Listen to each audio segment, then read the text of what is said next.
I'm here with one of our favorite co-hosts and my coworker, Kaleb Sackett. Merry Christmas, Kaleb.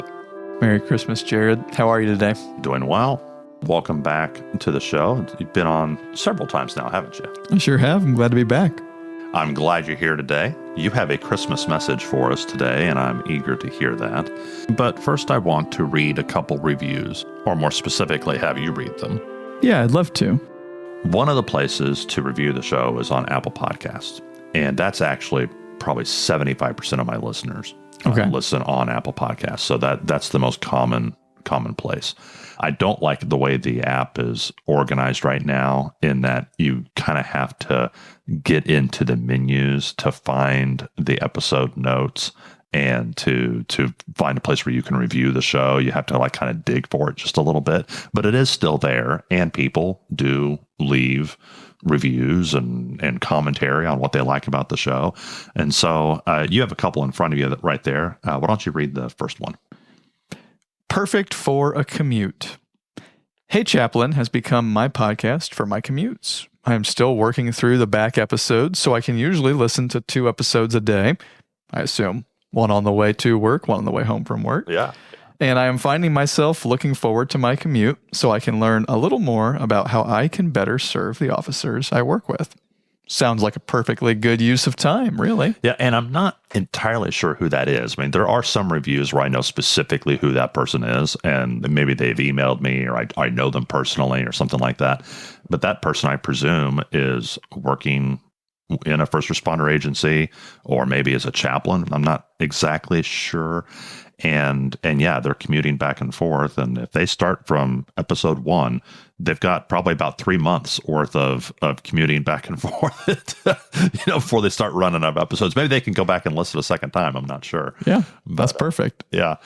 So read the second one. It's real similar to this one about listening in the car.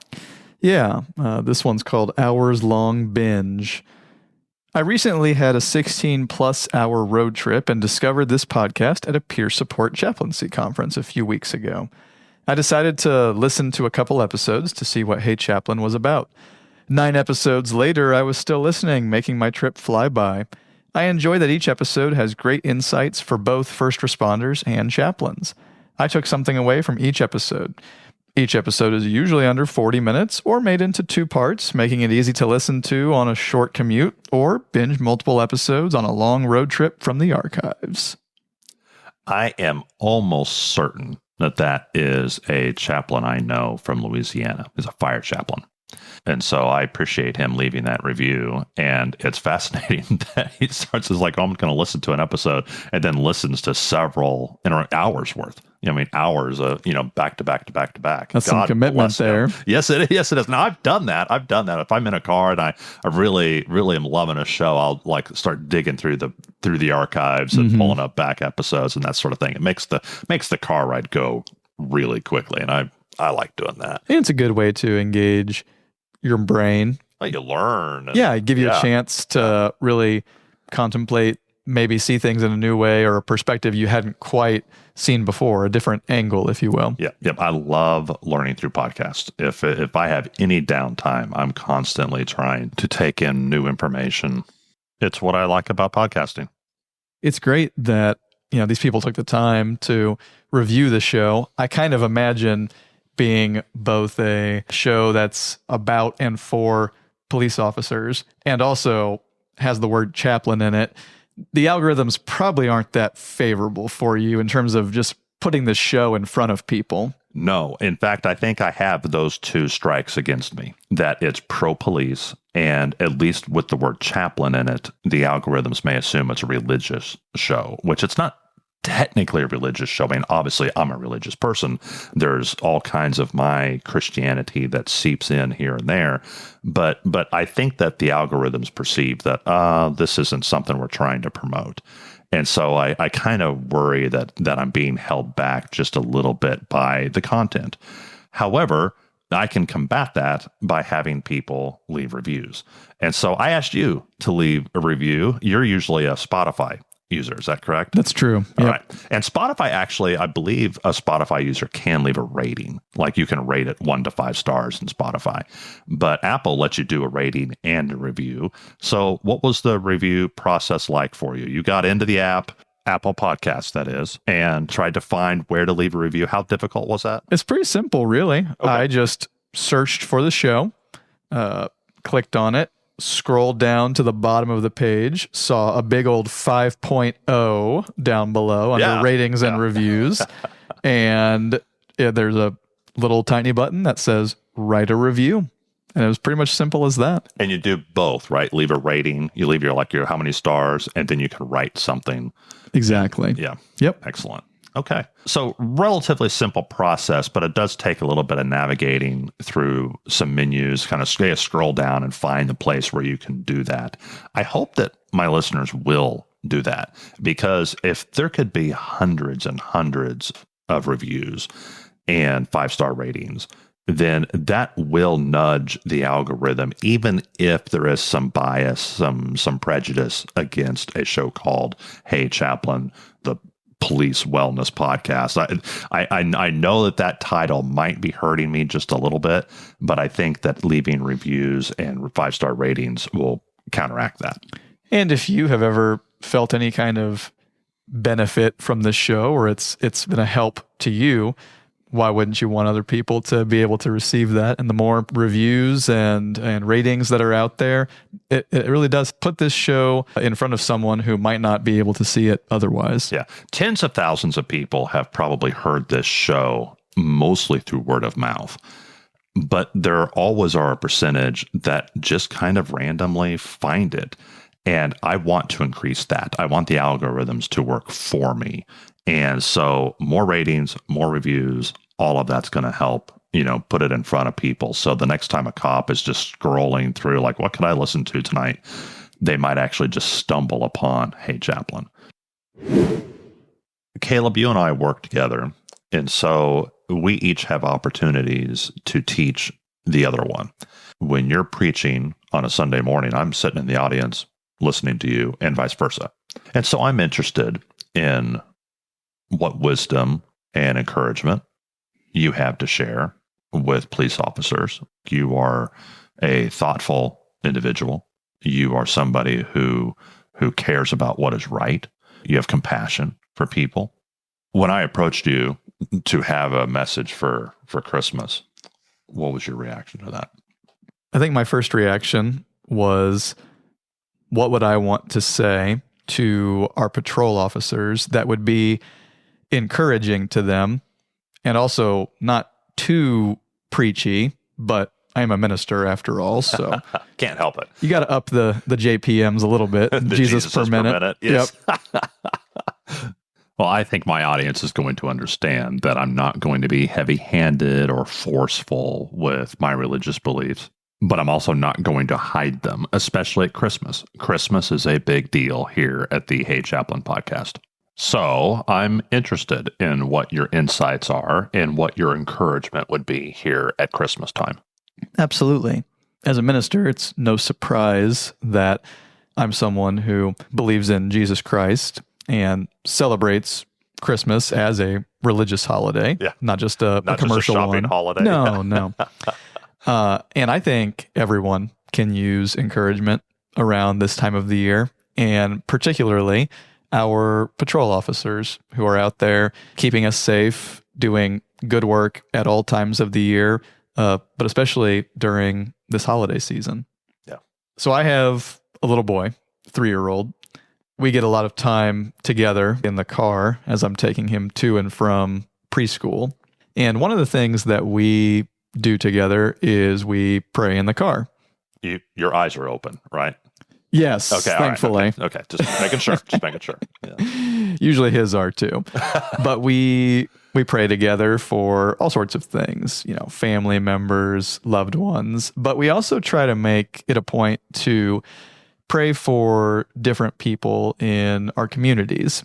And one of the things that we pray for on a regular weekly basis is our local community and local government, including all of our first responders, firefighters, EMTs, dispatchers, and of course, law enforcement officers, because I recognize just how important of a service they're doing to us on a daily basis. And so just like they are out there making it so that we can go back to our families safe every night, we want to pray for them that they get back to their families safe every night too. At the age he's at now, he's probably very obsessed with the fire trucks and the big vehicles. How aware do you think he is of the people in the vehicles, the actual first responders? That's a good question. I think he knows they exist. Well, you know how it is when you're that age. There's only like 3 jobs a person can even have, right? You can be like a teacher, a firefighter, a police officer, or an astronaut. An astronaut, yes. Yeah, they get way too much press. Yeah. But your little boy does see the police officers in uniform sometimes at church, right? Most definitely. Yeah. Okay, I'm going to cue the music and hand things over to you. This is Kaleb Sackett and his Christmas message to patrol officers. Jared asked me if I would be willing to give a short word of encouragement to patrol officers during the Christmas season. I told him I'd be happy to. The very first thing I thought about was the sheer fact that many officers have to work on holidays. As it turns out, the need for public safety never goes away, even for Christmas. As a minister, I know a little bit about working on religious holidays. I know exactly where I'll be every Christmas Eve and Easter Sunday. But there's a distinct difference between performing a 1 or 2 hour service and spending a 12-hour shift, or more, on patrol while other people are spending time celebrating with their families. The fact of the matter is that faithful patrol officers are out on the streets all 365 days of the year, including Christmas, keeping our families safe so that the rest of us can enjoy a quiet, peaceful holiday. The primary word of encouragement that I want to give you this holiday season is that the good that you are doing does not go unnoticed.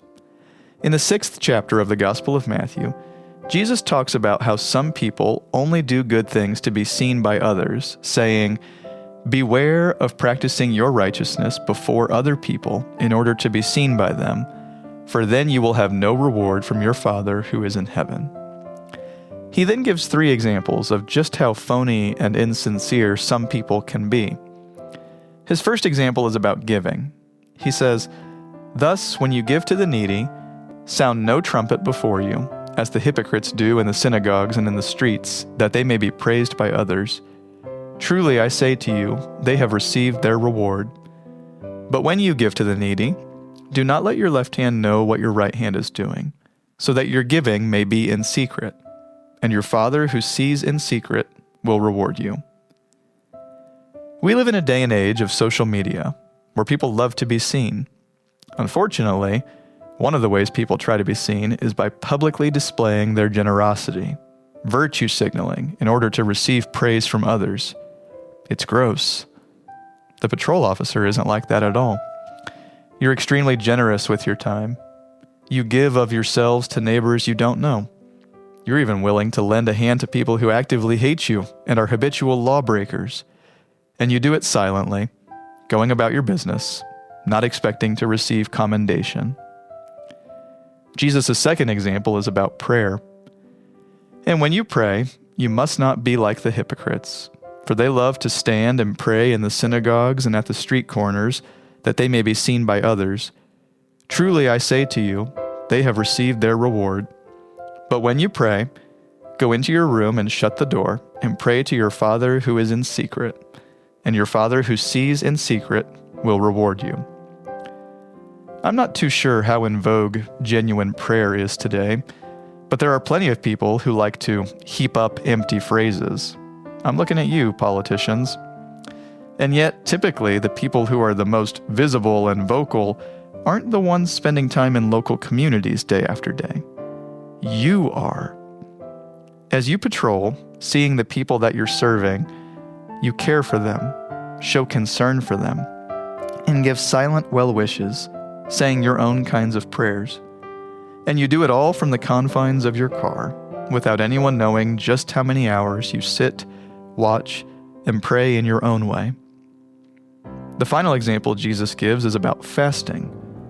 And when you fast, do not look gloomy like the hypocrites, for they disfigure their faces that their fasting may be seen by others.